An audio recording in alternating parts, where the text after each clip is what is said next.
மரண தருவாயில அபூ ஹுரைரா இருக்காங்க. அபூ ஹுரைரா ரலியல்லாஹு அன்ஹு மரண தருவாயில இருக்காங்க. அழுதுகிட்டு இருந்தாங்க, தேம்பி தேம்பி அழுவுறாங்க. அபூ ஹுரைரா எதுக்கு அழுவுறீங்கன்னு கேட்டாங்க. நீங்க எதுக்காக அழுவுறீங்க, ஏன் அழுவுறீங்க கேட்கும் பொழுது அவங்க துனியாவுக்காக அழுவுறீங்களா, துனியா விட்டு போற அழுவுறீங்களான்னு கேட்டாங்க. இல்லப்பா, நான் துனியாவை விட்டு போகிறதுக்காக அழுவல, நான் துனியாவை விட்டு போறதுக்காக அழுவல, எனக்கு பின்னால் நான் ஒரு பயணத்திற்காக வேண்டி தயாராகி விட்டேன். எனக்கு ஒரு பயணம் இருக்கின்றது, மறுமை என்ற ஒரு பயணம் இருக்கின்றது. அந்த மறுமை பயணத்திற்காக நான் செல்ல இருக்கின்றேன், அந்த மறுமை பயணத்திற்காக நான் செல்ல இருக்கின்றேன். ஆனால் என்னிடத்தில் அமல்கள் குறைவாக இருக்கின்றது. மறுமைக்குண்டான அமல்கள் என்னிடத்தில் ரொம்ப குறைவா இருக்கு ஆரம்பிச்சாங்க.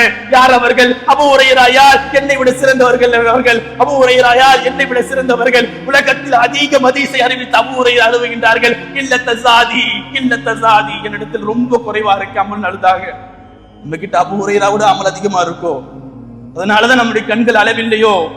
நம்மிடத்தில் அபூ ஹுரைராவோட அதிகமான அமல்கள் இருக்கின்றதா? இல்ல அல்ல நம்மை சொர்க்கவாசி என்று அறிவித்து விட்டானா, சுபசெய்தி சொல்லி விட்டானா? கண்ணியமிக்க அல்லாஹ்வின் நல்லடியார்களே, என்ன அமலை வைத்து விட்டு நம்ம துனியாவில் நிம்மதியா வாழ்ந்துகிட்டு இருக்கோம்? கொஞ்சம் கூட நம்முடைய பாவத்திற்காக வேண்டிய அல்லாஹ்விடத்தில் அல்லாமல் இப்படியே வாழ்ந்து விட்டு எங்க செல்ல போகின்றோம்? இப்படியே வாழ்ந்து விட்டு எங்க செல்ல போகின்றோம்? கொஞ்சம் மாறுவோம் வாழ்க்கையில், திருந்துவோம் வாழ்க்கையில்.